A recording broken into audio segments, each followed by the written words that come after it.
Not long ago, just back in August, I decided to go on a bike ride. I was sitting around in the house for most of the summer, playing Street Fighter and Hyper Light Breaker in my room.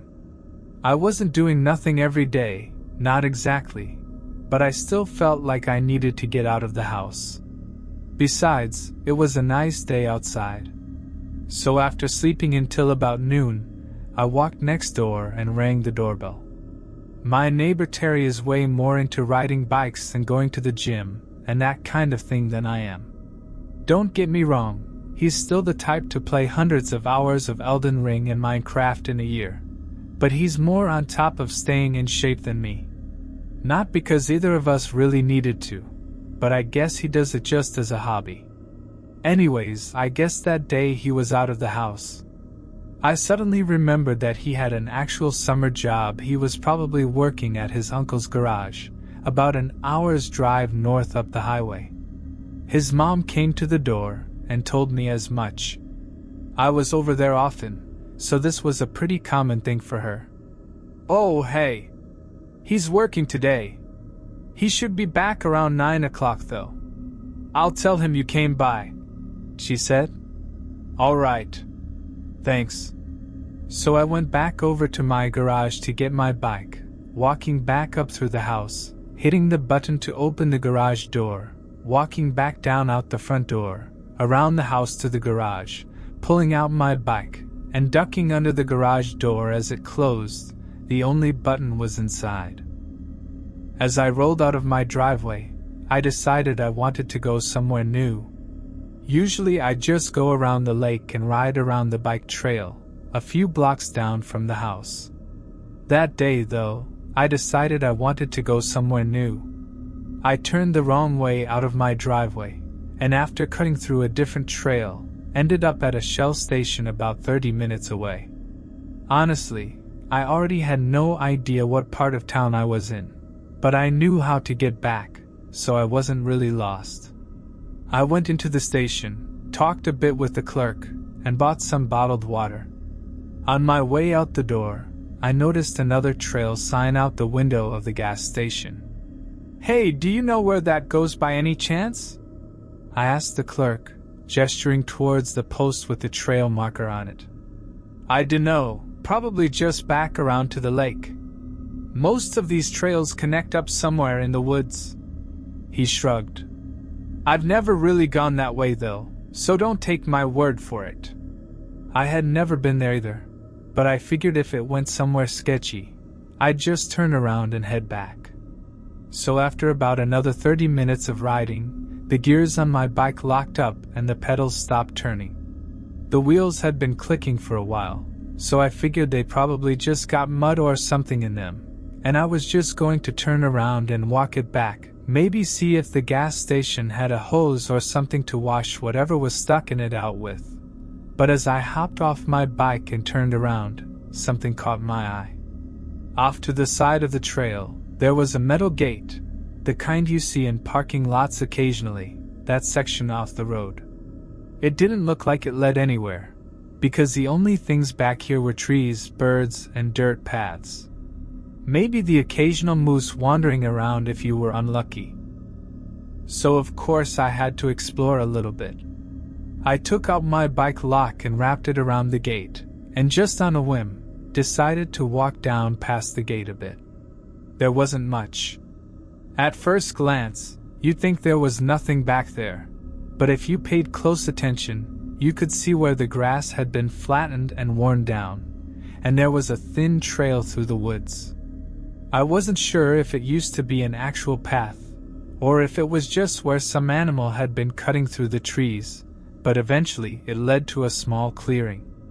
There were a few wooden benches and tables, like it was some kind of picnic area at one point. All of them looked a bit rotted and a few of them were knocked over into the grass, which had grown up around them. Clearly, nobody had been here for a long time. Again, I was going to just call it there and head back, but I noticed a fence on the other side of the clearing, with a wooden arch and an ornate hanging sign that read, Riverside Park. It sounded interesting, and I had never heard of any place in Anchorage called that, so I headed through the gateway.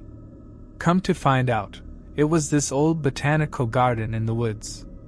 I don't know when it was built, but it hadn't been maintained all that well even just on the path there. Flowers were growing all over the ground and out of their planters, and a tree had grown so far over the path that I had to walk around the side of it just to keep going. The paths were cobbled together from a bunch of different types of rocks, and they were so overgrown that they were a bit hard to follow sometimes. Eventually, though, I found something cool. One of the paths had these little carved plaques on a lot of the rocks, with different names and dates and stuff like that. My guess is that they were the names of people who had donated to keep the place going, at some point.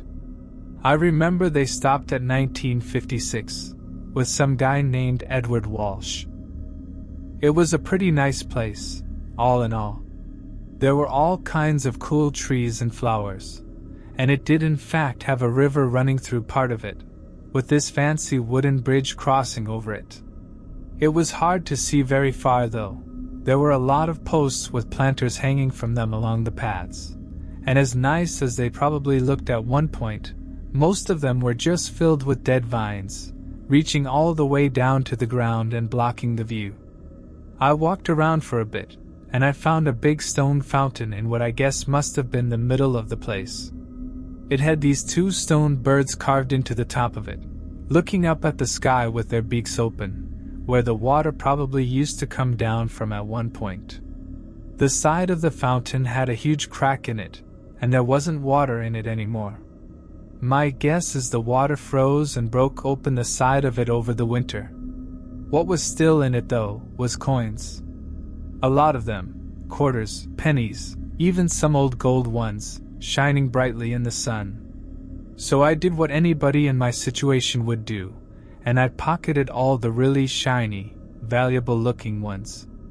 It's not like it was even much of a fountain anymore, anyways. Maybe I'm just really unlucky. Anyways, as I was walking back across the bridge, it started raining. I started running back to where I thought my bike was, but I got lost and ended up just staying under this little wooden bus stop looking thing. Just a little rest spot by the path. I meant to call my mom and tell her about where I was at, since this seemed like exactly the kind of place she'd love, but right at that moment, I noticed something. A little ways down the path, there was this guy.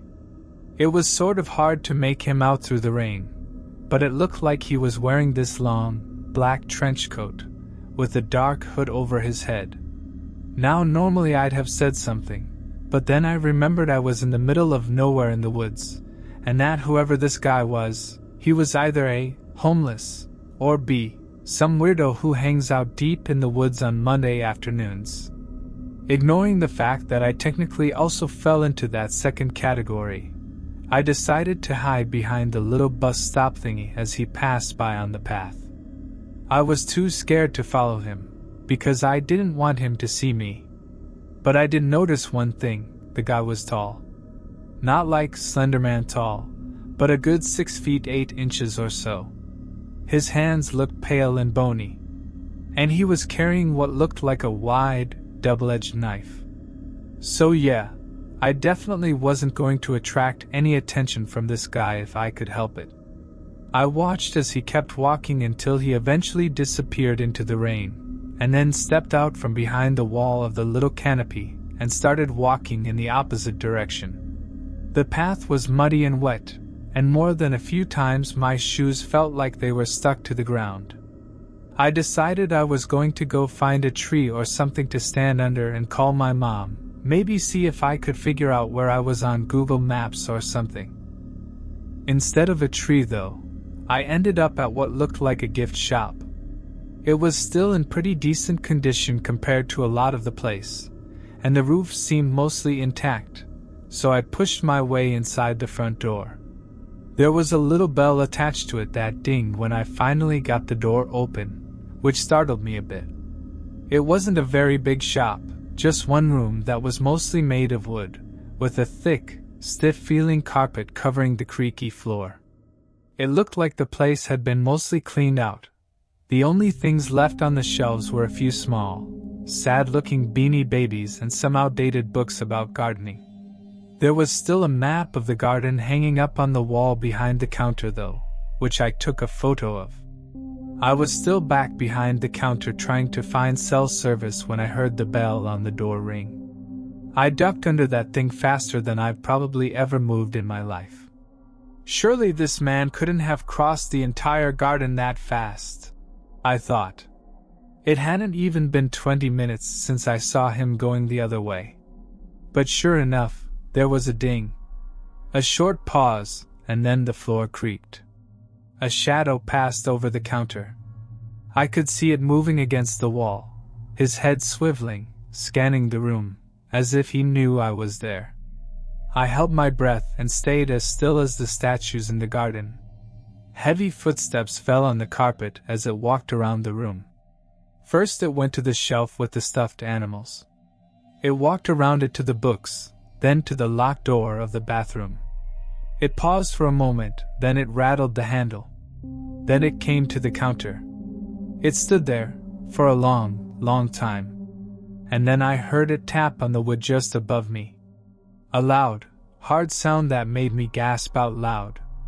I tried to cover my mouth with my hand, and for a moment I thought he hadn't heard me. There was a split second of silence, and then a bony hand shot down over the counter and grabbed my wrist, harshly yanking me up over the counter. It held me up off the ground, so that I was face to face with this thing. Its face looked like some kind of animal's skull, or maybe one of those plague doctor masks. It was hard to tell in the dark room, and I don't know which would be worse anyways. And it's not like that's what I was worried about anyways at the time. I was busy kicking and shouting at the man, the creature, whatever it was, to try and get it to drop me, but it barely flinched. It just shook me as hard as it could by the wrist.